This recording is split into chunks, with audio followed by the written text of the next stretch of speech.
Arbër Hoxha shënoi një Eurogol dje për Dinamon e Zagrebit që nuk po zhvillonte një pjesë të dytë të mirë ndaj Rijekës. Ishte pikërisht goli i Hoxhës në minutën e 84 që i dha fitoren ekipit të tij. Kushdo ka të drejtën të mendojë se ishte një rastësi, por Hoxha është shprehur se ishte gol i menduar. Ishte një ndeshje e vështirë, mendoj se pjesa e parë ishte më e mira këtë sezon, luajtëm shumë mirë dhe patëm shumë raste. Nuk hym mirë në pjesën e dytë, patëm probleme, ram në lojë, por në fund fituam dhe kjo është gjëja më e rëndësishme. Sigurisht ndërgolat e mi më të mirë ishte ky. Tani duhet të vazhdojmë kështu. Tani na pret Liga e Europës dhe ndeshja kundër Celtës. Duhet të përqendrohemi aty dhe të përgatitemi mirë për këtë ndeshje. Pyetje së fundit, nëse aty kishte menduar të dërgonte topin, Hoxha u shpreh. Mendoj se po.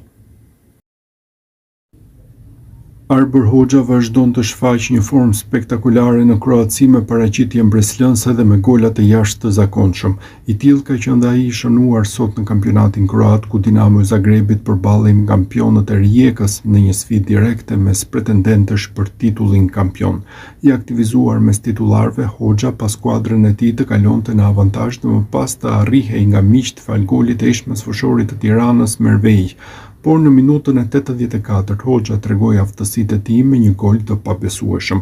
Ai mori topin në krahun e majt dhe pastaj nga një kënd i pamundur lëshoi një goditje të kalibruar që shkoi mbi portierin dhe përfundoi në rrjet për t'i dhënë përsëri avantazhin ekipit të Dinamos së Zagrebit.